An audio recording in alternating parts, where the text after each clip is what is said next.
So it's the 18th of April 2026. I've just arrived here about 5 minutes ago, but it's due to kick off right now. This is the rally against violence. It used to be rally against violence towards women, put on by a group called What Were You Wearing? Meaning, I think meaning that, like, you know, there's no excuse if you're wearing something. There shouldn't have to be sexually assaulted or whatever. I think that's the kind of the gist of it. But I just looked back on my old protest, and it said 2 years ago, the same protest by the same group, there was several thousand people marching, and now there would be, you know, lucky to be several dozen, being generous. It's what has happened over these 2 years. Oh, here's the interesting thing: big pharma crimes. That's unusual to have.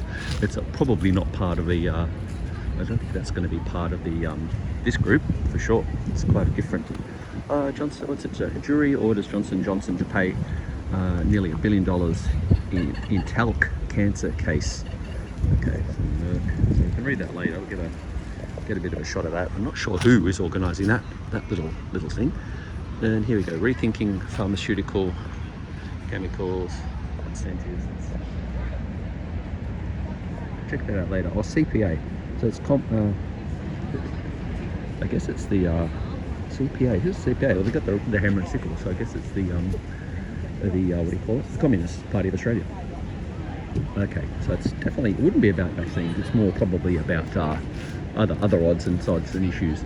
But yeah, like there's several thousand 2 years ago is now several dozen today. All right, well, we'll wait and give. I mean, it's like I said, it's time. The time has kicked off, and it is time to go. But there's just no one here. There's one mainstream media there. Oh, there's a second one. I do apologise. So there's two mainstream medias. And what they do is they march from here up to Hyde Park. This is Belmore Park in Sydney, which is just next to Central Station, which is there. And they march from here up to Hyde Park. And yeah, this is, like I said, two years ago, same day, same place, several thousand. Today, this is it. And that's the left. I think he videos or photographs for the socialists, one of the socialist groups. And that's it. And there's another photographer guy here in the white hat. I don't know what he does. He's at most things. I'm never really I don't talk to anyone, so I never find out who does what. All right, let's wait and see if it kicks off. All right, the numbers have swollen slightly. It's still not the several thousand of 2 years ago, but it's probably more than the several dozen now. It might be maybe at a stretch there's 100, but there's not even that many cops. I think the cops must have known the numbers would be down too. There's just a handful of cops over there. You've got the bikes and the cops, they'll lead it. So they'll just lead it up through the streets. It won't be much of an inconvenience for the Sydney siders on the road today, because I think it'll be a very short lengthwise from the head of the protest to the tail of the protest. Yeah, and then at the other end there might be more people maybe waiting at the other end who aren't fussed on marching, so that might bring the numbers up at Hyde Park. But let's see how it goes. They said we're going to go at 12:30. It's about 20 past now, so it's about 10 minutes ago. They called it, you're supposed to be here at 12, and now they're going to march at 12:30. So yeah, let's see how it goes. I guess I'll just take a seat till it kicks off, and I won't get myself too organised yet. All right, they're just starting I don't know what's happening. We'll go and have a look.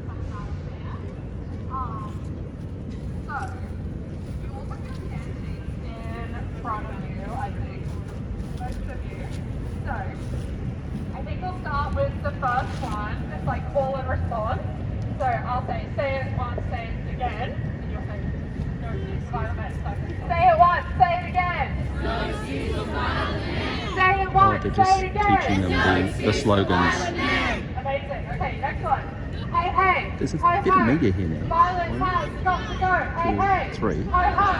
Violence has got to go. Hey, hey. Yeah, so this is a drill. I think they did that. They pretty much did this last time as well. And so that's what we'll do. When our right to safety is under attack, what do we do? Stand up like that. When our right to safety everyone is seems under to know attack, them. what do we do? What the Stand words up like are. that. Amazing. And the last one. 1, 2, 3, 4. We won't take it anymore. 5, 6, 7, 8. No more violence, no more hate. Let's try again. 1, 2, 3, 4. We won't take it anymore. 5, 6, 7, 8. No more violence.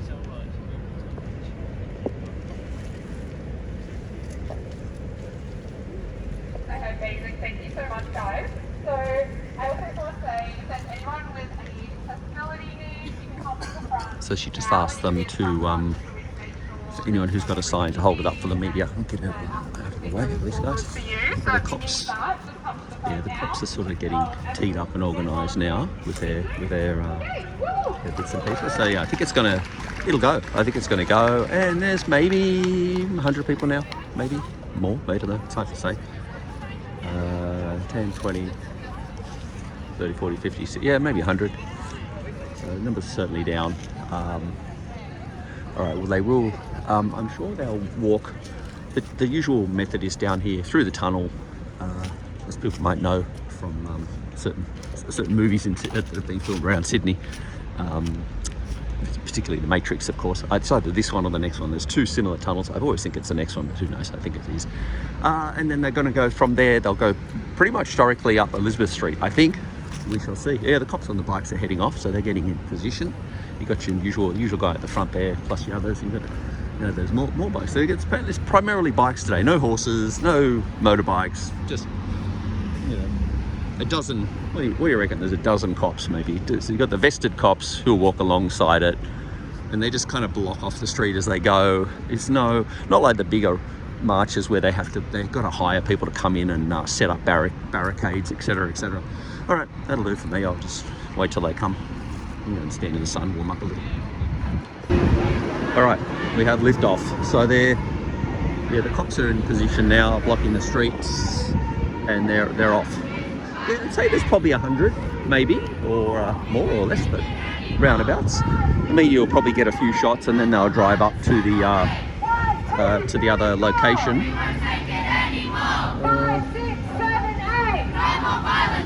Yeah, definitely smaller than previous years. Looks like they are going to go this way through the tunnel.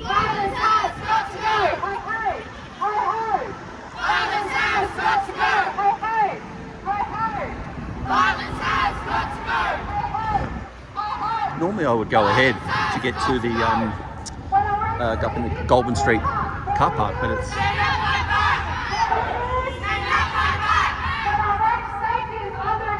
cops are just yelling at some car driver to move. It's always very loud in here, the echoing.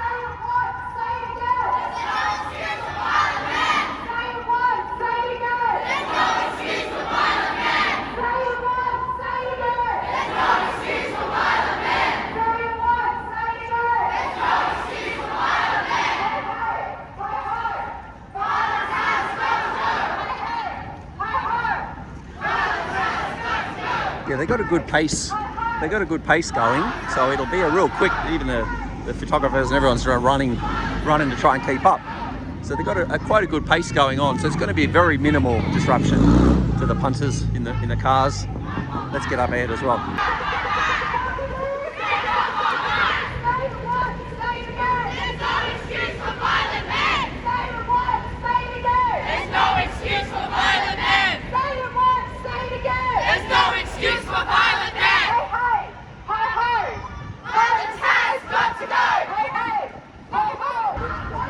We're just coming up now to the corner of Goulburn and Elizabeth. You get a better idea. Normally I would go up here to the top and film, but it's I couldn't. But they're so fast, and I couldn't get ahead. And then it's a small crowd, so.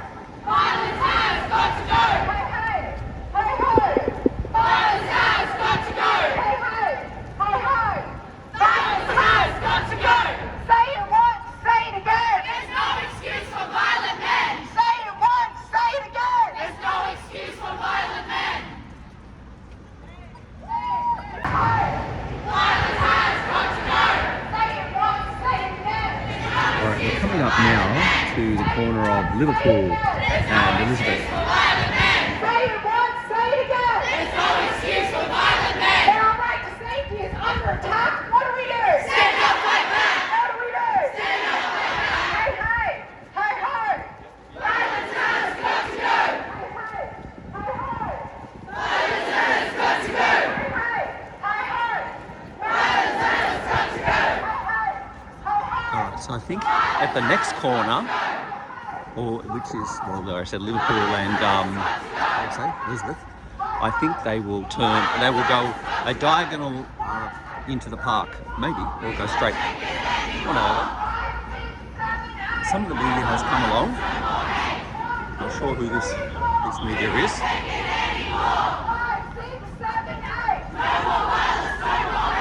Very fluffy dog here. Waggling his tail quite happily, with a bit of excitement in his life. No, they're going to go straight. So they'll go straight. Oh, not this, the next corner. Sorry, I do apologise. So when they get to the corner of Park, it'll be the corner of Park Street and Park Street and Elizabeth. Then they'll turn in diagonally, which is what usually happens. So yeah, I'll stop. I'll go ahead again. There's coming up now to the corner of Bathurst and it's a T intersection, Bathurst and Elizabeth. I'm just across the road now to get a bit of a better idea of the size of the group.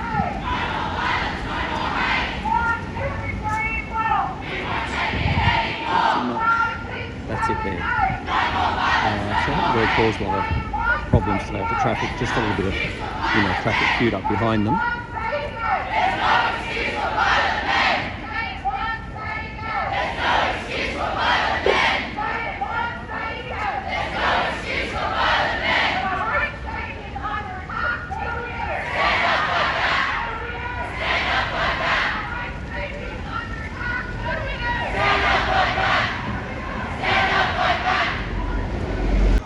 Alright, so now we are on the corner of Park and Elizabeth Street. They're just coming up here.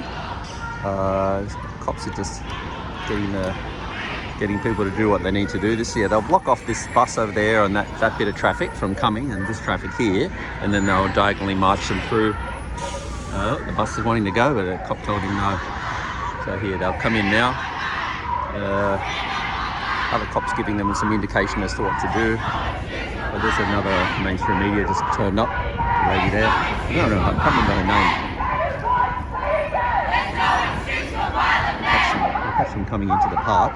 Violence has got to go!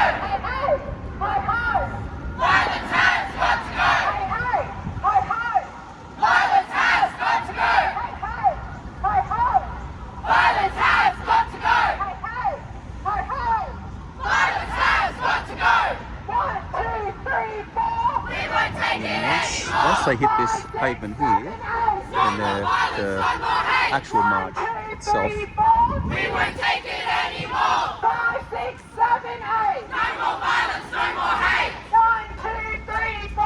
We won't take it anymore! 5, 6, 7, 8! No more violence, no more hate! When our life safety is under attack, what do we do? Stand up like that! What do we do? Stand up like that! What do we do? Stand up like that! Violence has got to go! Violence has got to go! Violence has got to go! Violence has got to go! Violence has got to go!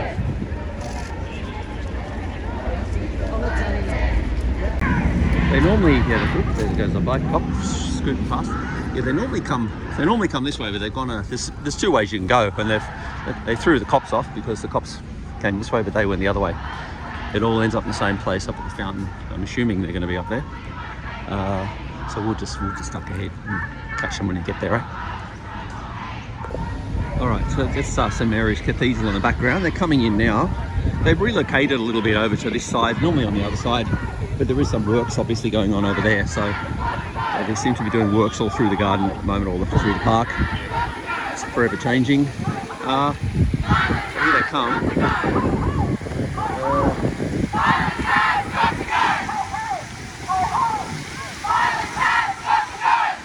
And there wasn't many more waiting here for them. Just the speaker, just getting everyone to come into the centre. I can't see anyone that I know that's famous here that may be a speaker, or from previous years that had certain, politicians and whatnot. Everyone's sitting down. They'll come in and sat down. I wanted to go for a week before the start of it. There we go, in that time now. I think it's all going to kick off. All right, I guess if they're all getting in to sit down, I better get in myself. All right, the safety is under attack. What do we do? Stand up, fight back! Stand up, fight back! What do we do? Stand up, fight back! Violence has got to go! Okay, thank you so much, everyone. Check 1, 2. Thank you so much. I guess I'll change over to a microphone now.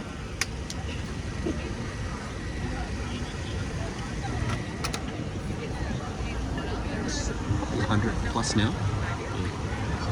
They're all pretty much the marches. We're all so pumped up. We got here very quickly. Because we're all so amazing. So, if everyone just takes like a breather for a second, you guys just so amazingly, chanting and everything. If you want to have a drink of water, take a breather and we'll get started with our speakers soon. And me, after I've had a drink of water, we can do some more chanting as well. So, everyone can sit and have a bit of a moment. Silence, or inaction. I ask you to use today however you wish. To scream, cry, get angry, immerse yourself in this community we have, to make a friend, and allow yourself to feel the presence of everyone marching today. Everything that you feel is real and is shared. Every time you see another name on a headline and your chest tightens, we feel it too. This is why we're here. You are truly never alone.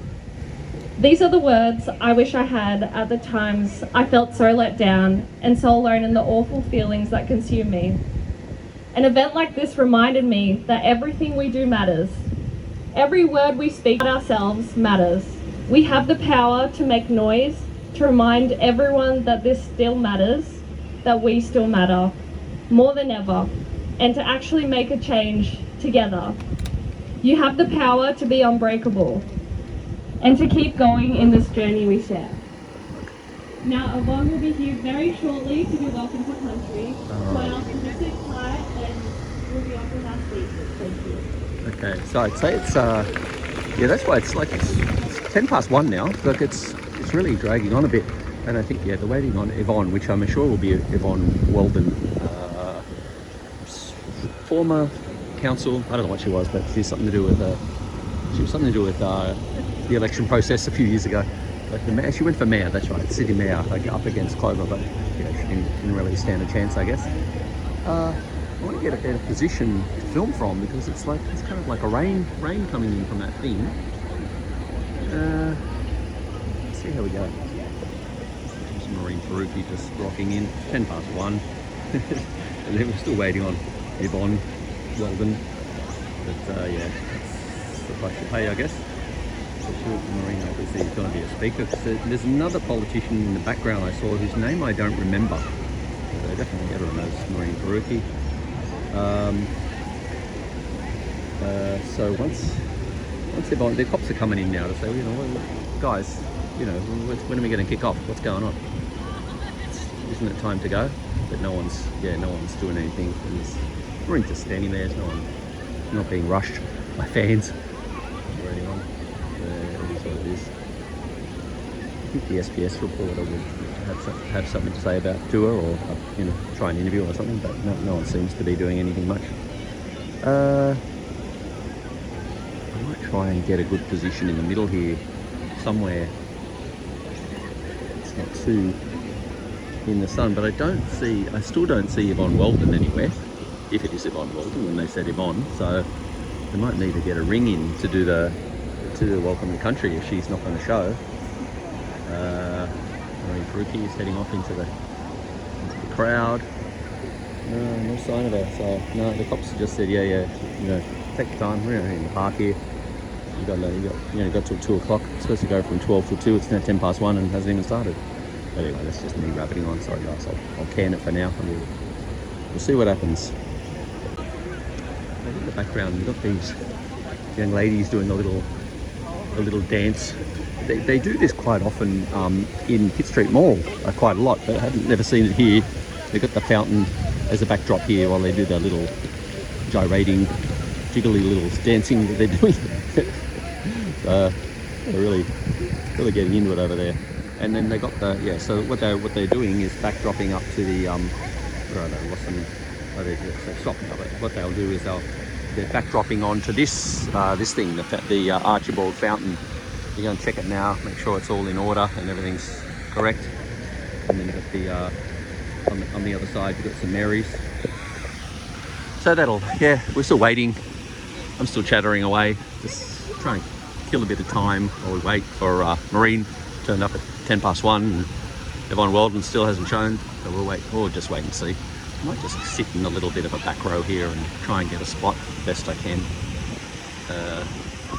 What about from about here? Oh, here she is. Hello, sisters and brothers, all genders and identities. My name is Yvonne Weldon, and I am a Wiradjuri woman from Cowra, here in New South Wales. From the waters of the Clare, which later became known as the Lachlan, and of the Murrumbidgee rivers. I am a representative of the Metropolitan Local Aboriginal Land Council, who are caretakers with culture authority under the Aboriginal Land Rights Act. I would like to pay my respects to all elders past and present, to all First Nations, to you and the ancestors of the lands that you've travelled from or are from. The boundaries of our traditional owners are not defined by the hand or by the pen, but through the natural landscapes of this earth. The Ora Nation's country covers the Hawkes River in the north, the Nepean in the west, and the Georges River in the south. On behalf of the Metropolitan Local Aboriginal Land Council, the elders and the members, I welcome everyone to the lands of the Gadigal. I acknowledge the Gadigal people, whose spirits and ancestors will always remain with this land, our Mother Earth. As we're joined here today, let us all honour and also remember the lives we have lost, those we need to help and to save.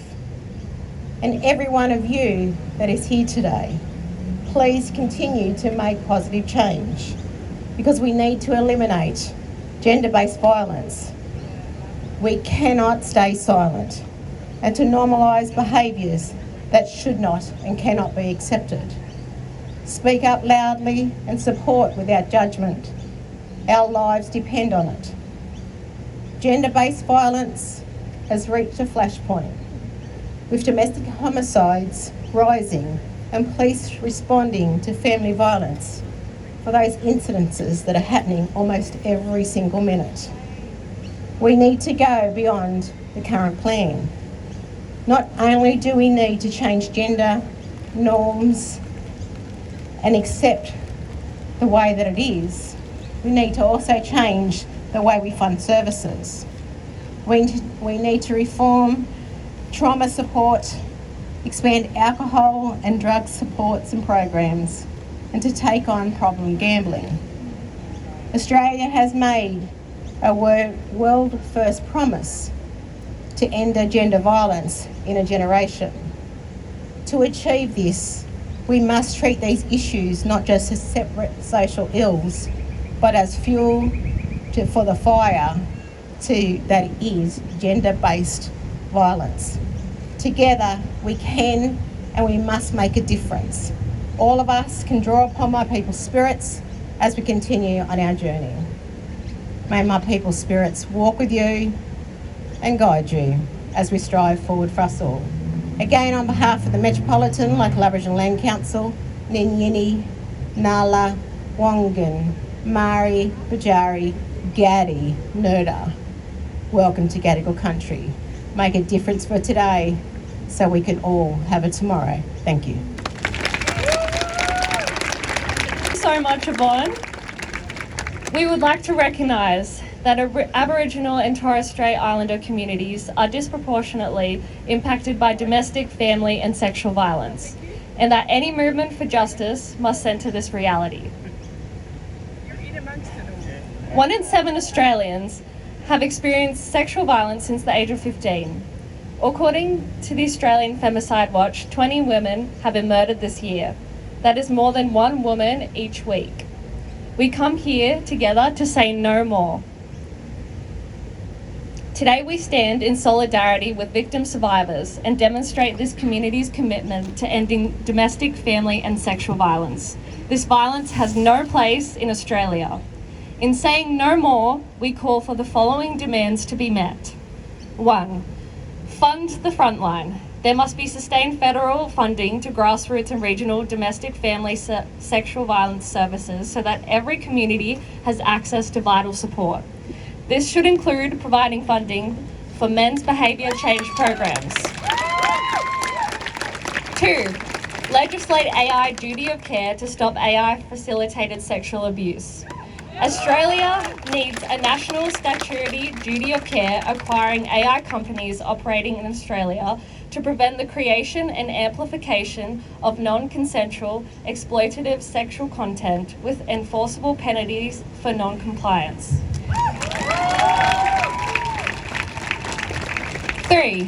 Free counselling nationwide. Guarantee free trauma-informed counselling and support for all victim survivors, no matter their postcode, through a nationally consistent system of care. And 4, mandated trauma-informed training for all first responders. All police, healthcare and emergency personnel must be trained in trauma-informed and culturally safe care to ensure victim survivors are treated with understanding, consistency and respect. For more detail, please see our petition linked on all our social media pages. And if you haven't already, please scan the QR codes around you to sign petitions, share them with your networks, and donate if you're able to. Every contribution helps to sustain this work. Now we're going to hear from our speakers. Speaking next, we have Senator Mehreen Faruqi. Senator Faruqi is the Deputy Leader of the Greens and a Senator for New South Wales. In 2013, she became the first Muslim woman to sit in any Australian parliament and has been vital to the decriminalisation of abortion and closing of pregnancy discrimination loopholes. Please give her a warm welcome.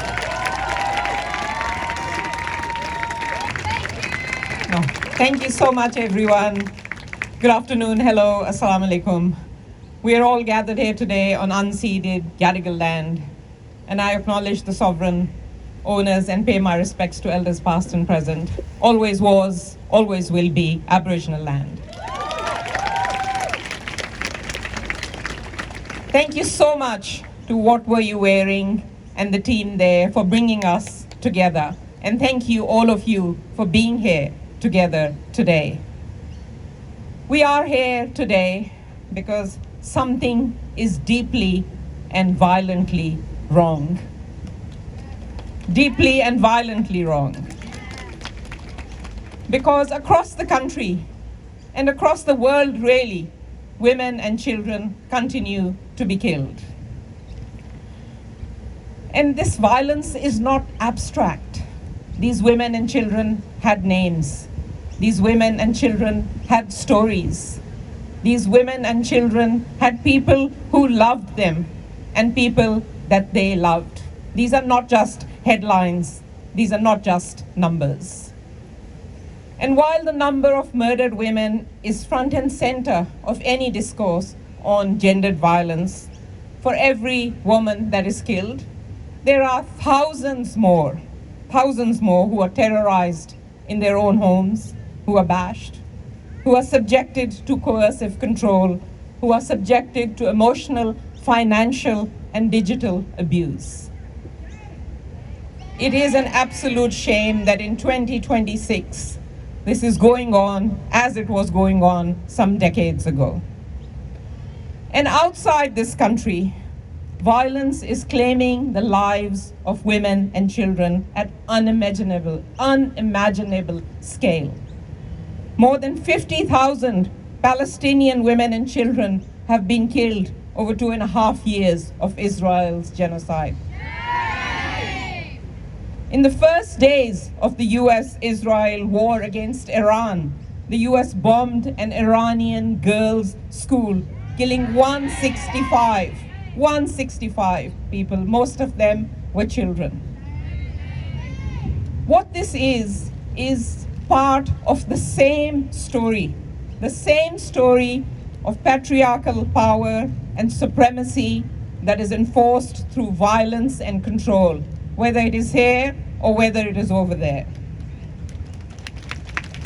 And violence against women is a very predictable outcome of a system that has for centuries been built on dominance and inequality. A system that teaches men that power means control, and a system that teaches women to accommodate and to endure. Well, no more. Today we are here to say no more. Because if we are serious about ending violence, then we have to be serious about dismantling the systems that create violence. I mean, the solutions to violence are not a mystery. You just heard what they were. I mean, of course, we need more and sustained funding for frontline services so that no woman or no child is ever turned away when they're seeking safety. Of course, we need education in schools, education for men's behavior change. We need trauma-informed training, and we need free counseling. Of course, we need serious investment in Aboriginal community-controlled organizations. And of course, we need a complete overhaul of the justice system. Because the justice system, for far too long, has minimized this violence. A justice system that we have here disbelieves victim survivors and puts women on trial for crimes committed against them. That has to be overhauled. And of course, we need an approach that recognizes the intersections of different types of oppression, gendered and racial. But if I'm really honest with you, if things are to change, the centuries-old boat of power, patriarchy, and oppression not only needs to be rocked, but sunk.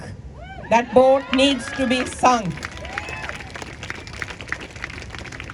But still, governments continue to treat this crisis as if it were unfortunate but inevitable.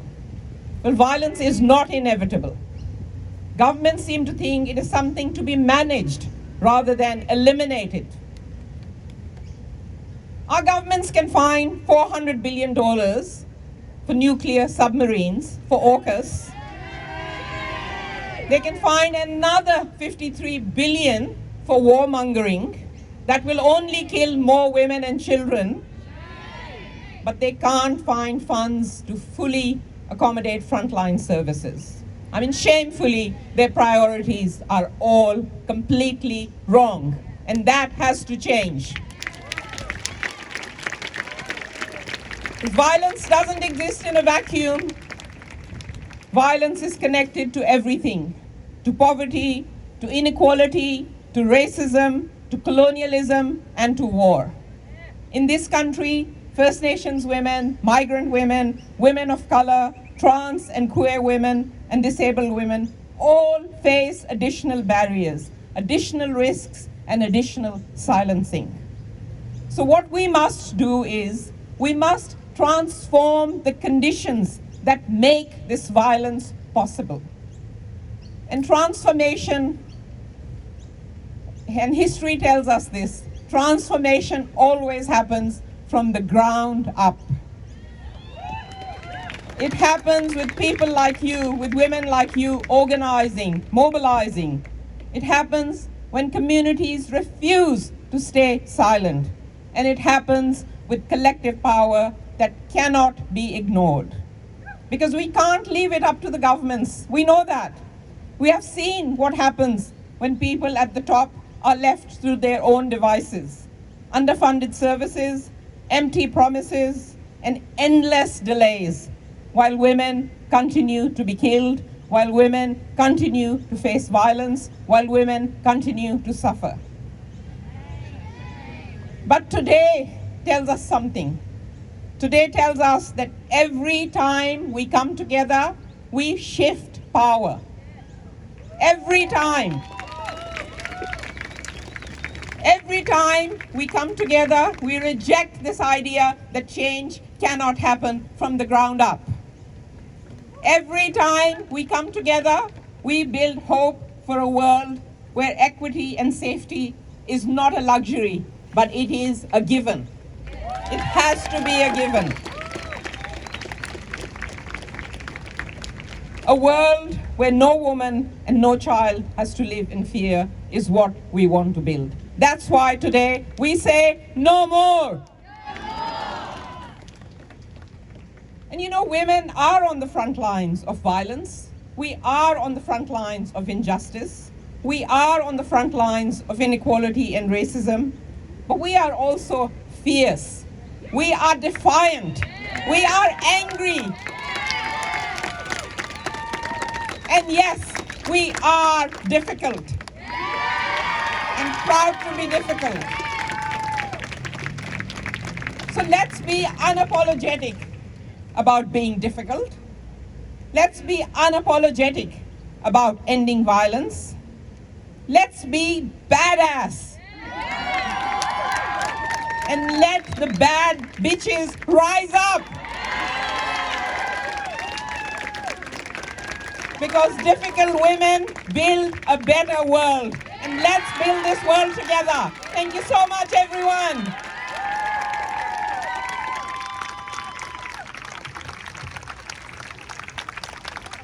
Thank you so much, you're amazing.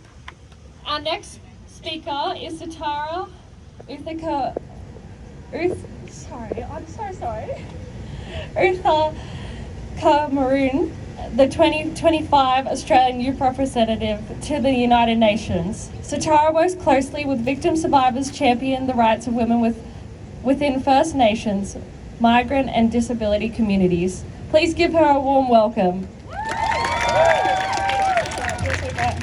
Thank you so much.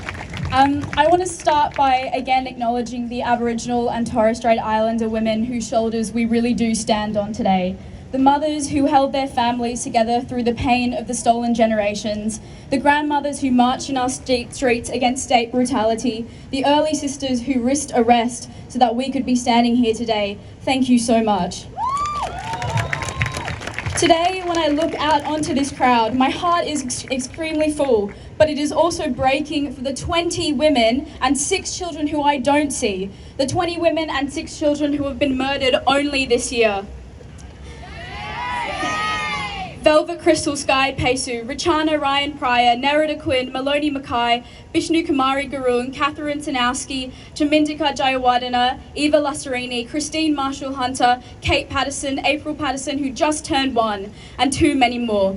Say their names because they are the empty chairs at our kitchen tables. They are our stolen mothers, our stolen daughters, our stolen friends. And the systems built to protect us are the very things breaking us.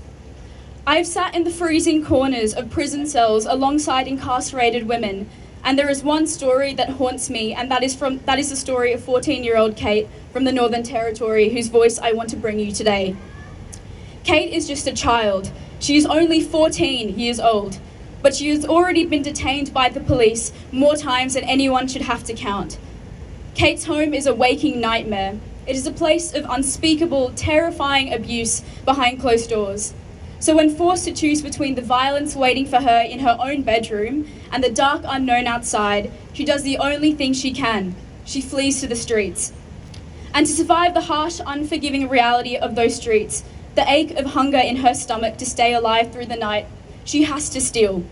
And because she steals just to feed herself, this is a 14-year-old girl, just to keep breathing for one more day, the police find her and arrest her all over again. It is a relentless, suffocating cycle, and we say no more.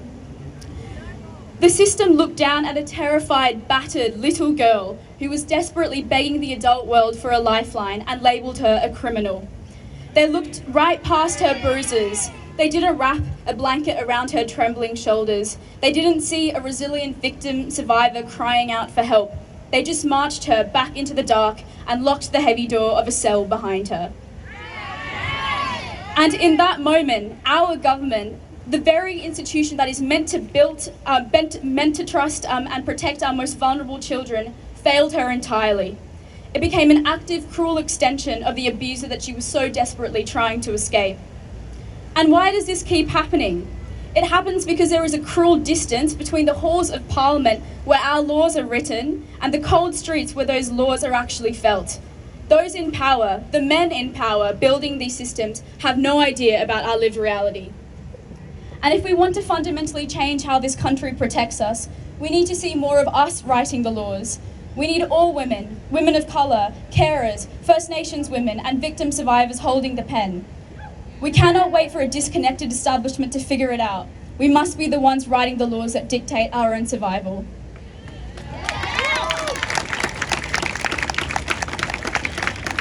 And for me, this fight is the most personal thing in the world. My sister Faruqi is here in the crowd today. She has Down syndrome, she is deaf, and she is non-verbal. And she is the brightest, happiest, kindest soul on this earth. She approaches life with an open, fiercely loving heart, and she is so deeply, beautifully trusting of everyone she meets. She doesn't see malice, she only sees friends that she hasn't made yet.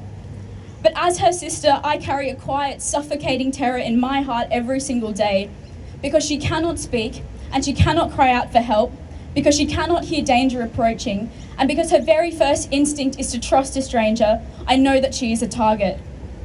And it breaks my heart and fuels my absolute rage, because why does she have to live in a world where someone would look at that pure, beautiful trust and see only an opportunity to exploit it? Why do any of our sisters with disabilities have to navigate a society that treats their vulnerability as an invitation for violence? The system, exactly as it stands, does not build a fortress around them. It leaves women like my sister and so many others entirely, devastatingly exposed. I cannot and I will not accept this world for her or for any woman or child who has been pushed to the margins and told their safety does not matter.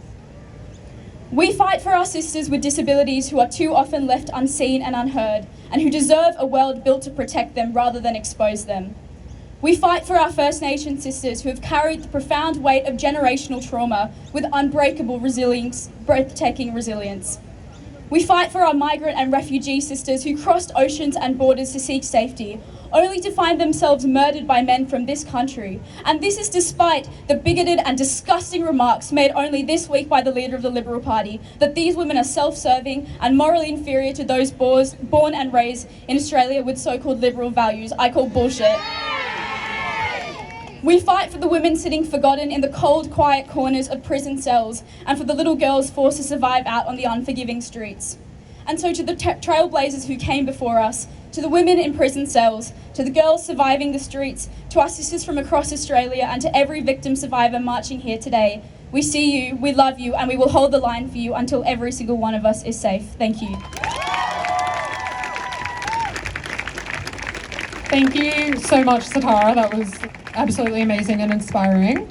Our next speaker is Annabelle Daniel. She's the inaugural CEO of Women's Community Shelters. She's worked with communities to establish and support 12 crisis centres, transitional housing, and 4 large-scale meanwhile use homes for women aged over 55 experiencing homelessness. Please welcome Annabelle. G'day everyone. I'd also like to acknowledge that we're on unceded Gadigal land and commit us all to working and walking alongside Aboriginal women and children and men in everything that we do in this work. It's so good to see a crowd turn out here today. Actual slight numbers up on that refuge number. I've spent the last 13 years setting up 14 new refuges and over 30 safe homes for women and kids. And my question to all of us here today is, how many doors should a woman have to knock on before she finds safety?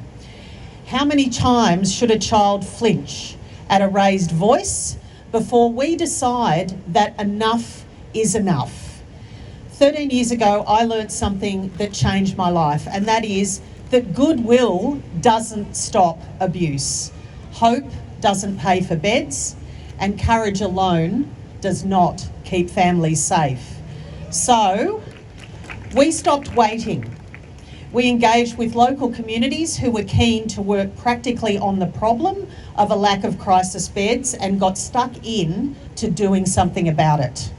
Not because it was easy or because the resources were immediately there, but because we knew that women and children needed those safe beds then every bit as much as they need them right now, not later. 14 safe shelters where women often arrive in fear, with nothing, and leave with a whole different future ahead of them. 14 safe shelters where children ask the same questions all the time. Are we allowed to stay here tonight? Will we be okay? Do we have to go back in the morning? And after 48 hours in those shelters, the fear leaves those kids' eyes.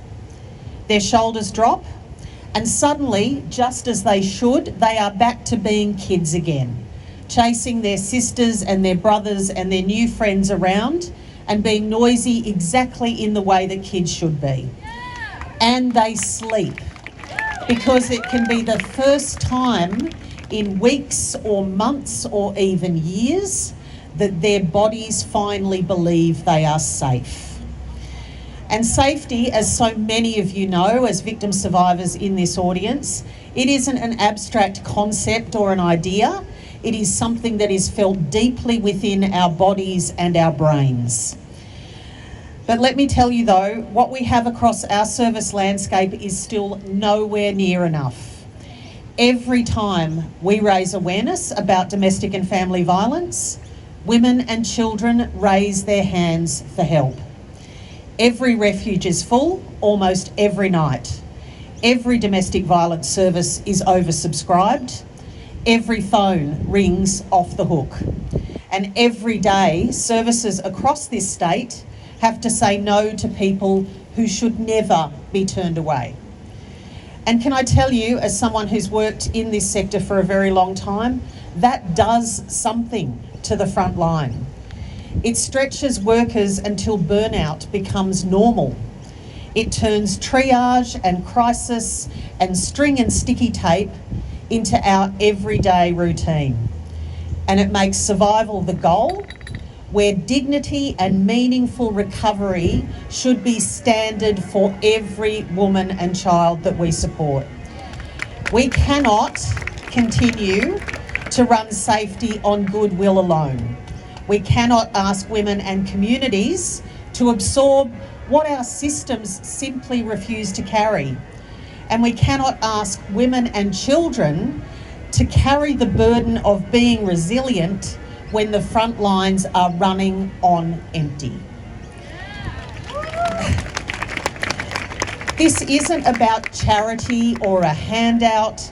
This is a human rights issue for women and children who are disproportionately impacted by gender-based violence and who need the violence to end so that they can exercise their freedoms and flourish.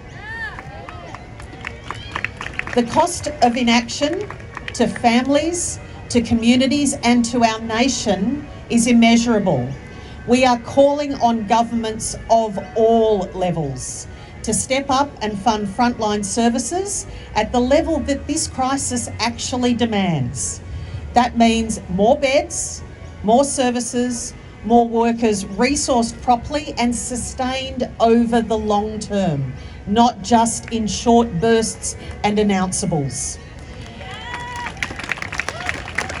Our sector is running every day as Australia's fourth emergency service. There is nothing else to call it. When we invest meaningfully in frontline safety, we know that abuse loses ground. We know that trauma loses its grip, and we know that children grow up having faith that there are safe people in the world who will protect them. And I've advocated for that, and I've seen it, and I've got stuck in, and I've built it alongside many others. And I'm telling you, this stuff works. We need to do more of it. So standing here with you all today, I say really clearly that we see the gaps in the sector and we feel the pressure every day. And we can't pretend anymore that just coping is enough. As costs rise, as pressures on services rise, and as housing becomes more unaffordable and more women and children reach out for help. We need governments to fund this crisis like the emergency it actually is. And we need to track where every dollar goes for every woman still waiting, for every child sleeping lightly, listening for footsteps, for every frontline worker stretching just that little bit further and advocating just that little bit harder for someone who really needs it. This, folks, is our moment. So hear our voices. We say today, safety is a fundamental human right. Thank you.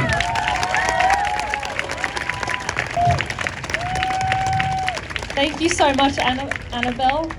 Speaking next is Abigail Boyd. Abigail is a Greens MP in New South Wales Parliament and the Greens New South Wales spokesperson for gendered violence and abuse. She works closely with victim survivors and other domestic, family and sexual violence experts to fight for transformative system-wide reform. Please give her a warm welcome. Hey everyone, look at you amazing people. It is so nice to be here with you on Gadigal land. This land is, was and always will be Aboriginal land. Here in New South Wales, we have a bloody awful record when it comes to violence against women and children perpetrated by men. Absolutely shocking track record. And when you look just at the last year, 53 women were murdered, 16 of them in New South Wales. 16!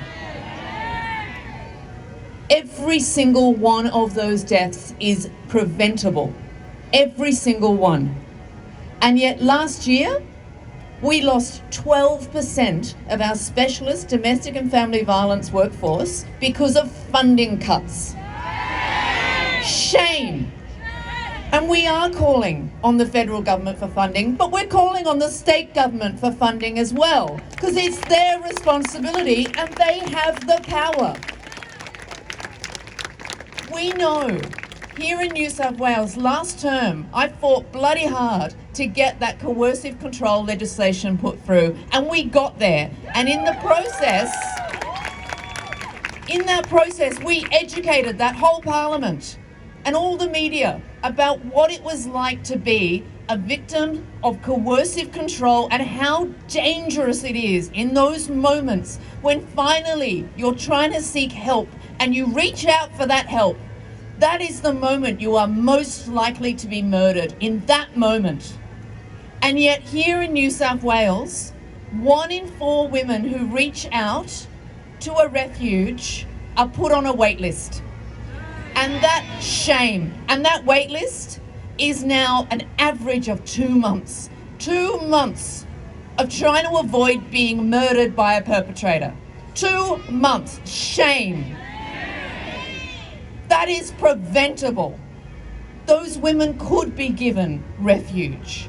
We have 2/3 of women who are trying to get help, who can't get a caseworker. 2/3 because of under-resourcing. We have some fantastic services in regional and rural areas who are saying they are 900% over capacity. 900%. They've got 9 times more people they're helping than they're funded for. And so what is the sector asking for in New South Wales? For the same thing they've been asking for the last 10 years, if not longer. They know what works. It's funding the frontline. Fund the frontline. It's not hard. And they're telling us that is the thing, that is the difference between life and death. That's what we can do to actually save people. And they know that. And this government, Mins, Mookie, men, pulling all of the power. They've got all of the power. They're the ones that can pull the purse strings. And what are they saying when we ask for 0.01% of the budget, 0.01% of the New South Wales budget to go to fund the frontline? They keep saying no. Shame on them. Now, us women, we know we've never got anything by asking politely. We get things by being angry, by being unapologetic, by taking to the streets and demanding what is ours. And that's what you're doing here today. And you give me strength to keep fighting in Parliament. You give me strength every time someone calls and tells me how they've been absolutely just shat on by the entire system and they are struggling to find a refuge. You give me strength when I'm hearing from all of those services that have women sleeping outside in cars. You can take it to the streets and you can tell this government to do better, and you can use the vote that you, your mothers, your grandmothers fought for and won for you, and you can use it to never vote for someone who can't spend 0.01% of the budget to keep women and children safe. Thank you for everything you do. Thank you. So much. Our final speaker today is Jo Cooper. Jo Cooper is an author, artist, and social impact architect. She built The Good Warrior, which is a purpose-led ecosystem that's designed to mobilise bystanders to courageous action and to challenge abuses of power. Jo represents a new model of leadership that moves beyond awareness and into action, and beyond compliance and into courage. Please welcome Jo. Thank you so much, and I want to acknowledge every single person that has come out today, because you being here says no more, because we are tired of simply raising awareness. Awareness is not a measure of success, and although we know we need more funding, that is also not a measure of success. Reducing the lives lost, that is a measure of success in this crisis. I want to talk to you about something different. I'm not going to talk about statistics. I'm not going to talk about everything you've heard today. They are all important points. I want to talk about prevention. We have very little funding in prevention. For the last 14 months, I have been campaigning for a domestic violence disclosure scheme, also known as Clare's Law. And for 14 months, 133,245 Australians supported that call. So thank you for anyone here who did sign that petition and get behind me. Unfortunately, there were many who ignored it and actively went against it. Shame. We haven't got the luxury to be polite about this. Many who ignored it, many who said it is not possible, were from our own camp. Heads of stakeholders, heads of charities, academics, politicians, and the media said it cannot work. But guess what? It's working really well in South Australia. So why is prevention so scary? Why is prevention not the business model? I'll tell you what is the business model. It's crisis management. And quite frankly, I am sick of it. We can demand so many things to fix this crisis. But when the Attorney General's response to over 133,000 Australians demanding a disclosure scheme, along with a national database of abusers so they don't get to roam freely throughout borders and hide and start abusing women in other states without a history found, when her response, that is Attorney General Michelle Rowlands, who needs to be called out, when her response to me is, it's a state issue. But by the way, here is my 10-year national plan. What is it? Is it a state issue or is it a national crisis? Because as far as I'm concerned, a national crisis that this government called, they called it a national crisis. Does everybody remember that? Yeah. So logic would also tell us that a national crisis demands a national response. So for the Attorney General to tell me it is a state issue, for charities and stakeholders, academics and media who call themselves domestic violence experts to not get behind a disclosure scheme that is working so well in South Australia that in the UK, where Clare's Law was born, they look to South Australia and it has been a global best practice. For them to ignore it or to shun me as somebody who has lived experience, who is a victim survivor, and then tell me that they only listen to evidence-based. So I want to share some of this evidence with you. One of, let's call it research, I say that lightly, was from Monash University that included 11 victim survivors. That is not a focus group. That research also went ahead and ignored those 11 victim survivors. Shame indeed. Thank you. Lived experience must lead policy. I will say it again. Lived experience must lead policy. Our lived experience, our trauma, our lifelong hurt and pain that extends beyond us and seeps into our families, into our careers, into every day of our life is not the stories for those who want to make a career in this sector. They need to go. Because if you are not making prevention a business model, you are not here to save lives. And that is the only measure of success I care about. So how many of you here would like the right to ask and the right to know if your partner or your potential partner has a history of violence? How many of you care about the privacy of abusers? It seems our government cares about the privacy of abusers. It seems the government thinks it's too costly, it's too expensive to roll out a disclosure scheme that is working so well in South Australia, but we cannot roll that out across the nation. How many of you have questioned yourselves? Am I going insane? Is it just in my head?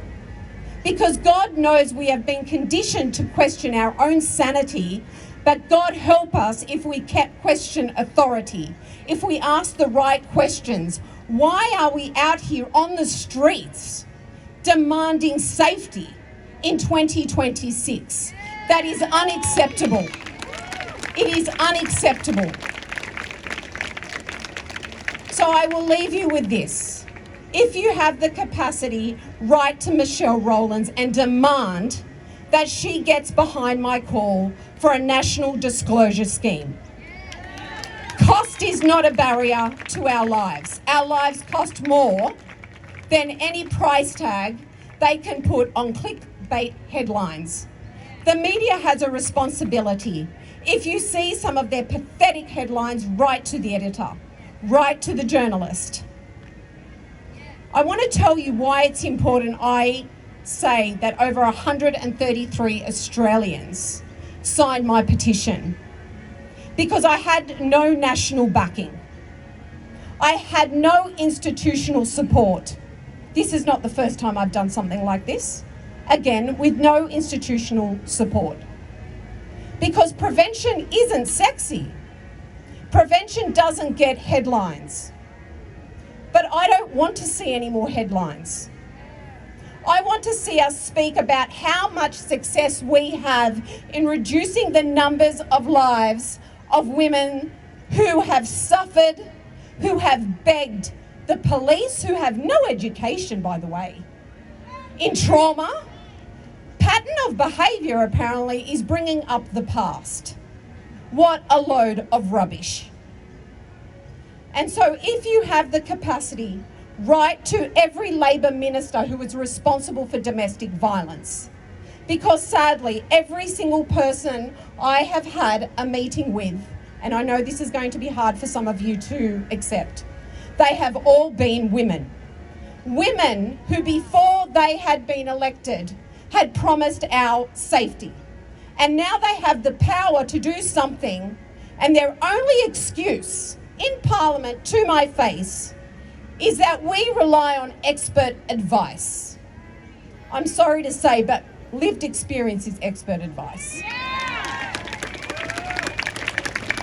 Lived experience is expert advice, and it must lead policy. And I'll say it again, prevention must be the business model. I am sick and tired, and I'm sure many of you are, I am sick and tired of being spoken to by those who claim to be experts who have never walked a mile or a day or a minute in our shoes. If you have not lived a violent relationship, stop talking to me and to every single person who has lived a violent relationship. And to that I say no more. Thank you. Thank you so much, Jo, and all of our speakers. We've just had so much power and advocacy come through today, and I'm sure we're all feeling really empowered from all of that. Now, we'd just like to take a moment to remember the women we've lost due to male violence. I want to thank Shirley Moody's Australian Femicide Watch for keeping these records. It's so important to have these records and have this visibility of this. And I ask that as our volunteers read out each woman's name, we're quiet. We just take a moment to remember these women, and afterwards we pause for a moment of silence.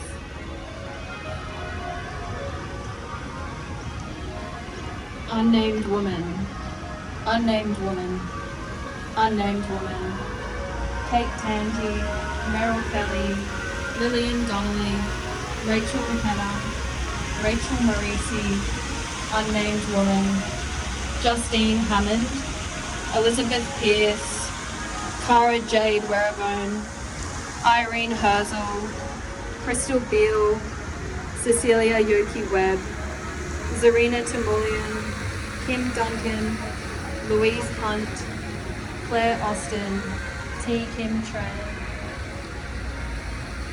Unnamed woman, Audrey Griffin, unnamed woman, Kylie Sander, Tallulah Koopman, Sonia Malik, Caroline Carly Smith, Murjda Habibi, Lauren Hopkins, Norma Dutton, Pritel Paul, unnamed woman, Phoebe Bishop, Leanne Akrap,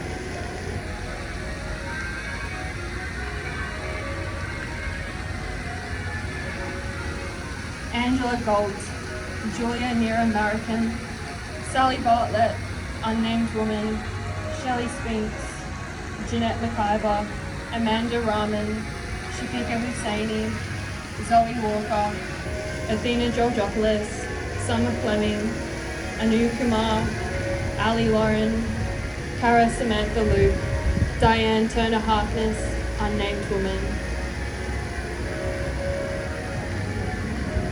Ashley Bryce, Carolyn Campbell, unnamed woman, Jarwinder Kaur, Jordana Johnson, unnamed woman, Lisa Ward, Rukaya Lake, unnamed woman, unnamed woman, Irene Selmers, Marcia Chalmers, Georgia Hope, unnamed woman, Michelle Sumner, Marika Pogany, Mally Shirley Smith, Edith Brutman, Sophia Gurman, unnamed woman, Tanya Chetyak, Supriya Thakur, Anasiani Wagabuki, unnamed woman, unnamed woman, Hallie Cameron Phillips, Megan Tanyi,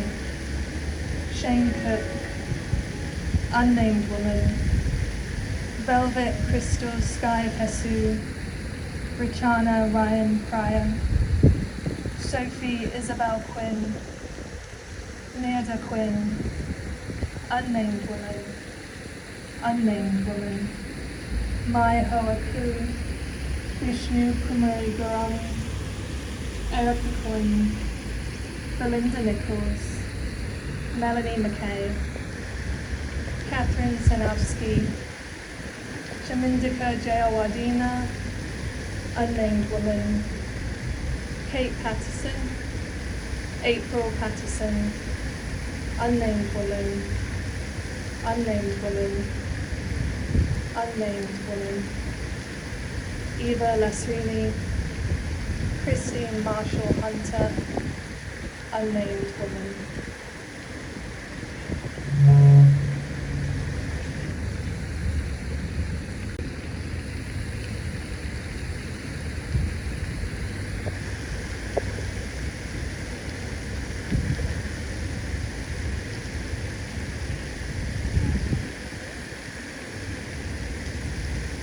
Thank you so much, everyone.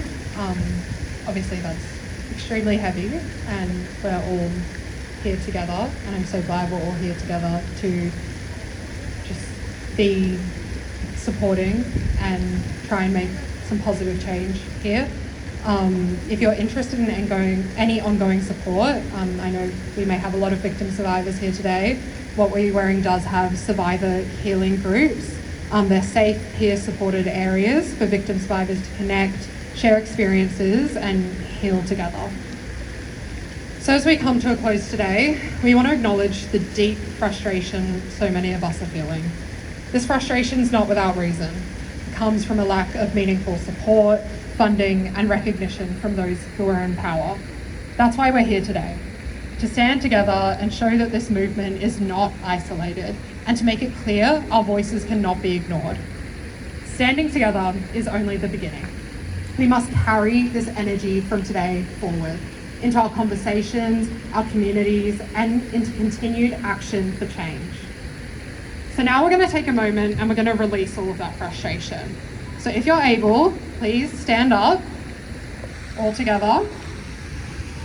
And we're going to release the frustration, we're going to share it, and we're going to feel our collective strength. So when I count to 5, I want everyone to raise our voices and scream together to unite and show our deep anger and frustration. Are we ready? Okay, 1, 2, 3, 4, 5.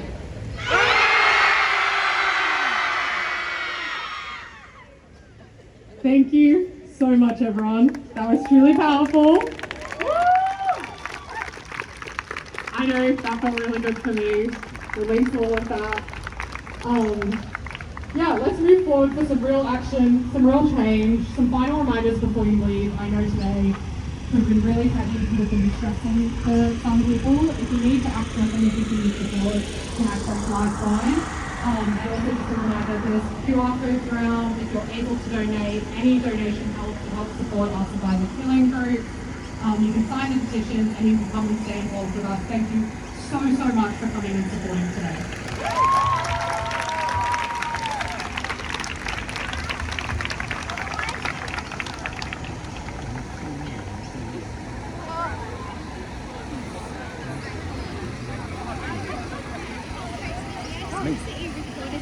Is there any way that I might be able to get? Yeah, I record all the protests in Sydney under a Telegram channel called Sydney Protest, if you have Telegram. Okay, yeah. Or if it's all on YouTube, it's Sydney Protest as well. Sydney So, Protest. yeah. Thank Yeah. you. So whatever protests are on, I kind of try and get to and do it. So this is the, like, the numbers are a lot lower this year. And yeah, I think they might be. I'll turn this off while I video as well. Thank you so much. And can I have one of your flyers as well? All right, we're just coming away from that protest by the What Were You Wearing group, which was in Hyde Park, Belmore Park, up to Hyde Park. And now as we come past, it's Saturday Arvo now, you got the Ukrainians are here, and their numbers have certainly dwindled. They virtually never have a crowd watching. They always just have the people, like they have people lined up on the stairs, but they never have any, and same guy, same bloke. There's a lady, there's the same photographer here, he's here every time. The other photographers come down to have a look. Treating cancer in children that happen to be in Ukraine. Yeah. But they used to fill the whole stairs up before, so now it's a lot less. And then when you walk along a bit more, it'll be the so that's the Ukrainians. So next it'll be the, well, here's these guys with his there's Christians, obviously. Jesus is King of Kings, and the guy's got a cross on his hat and a cross on his shirt.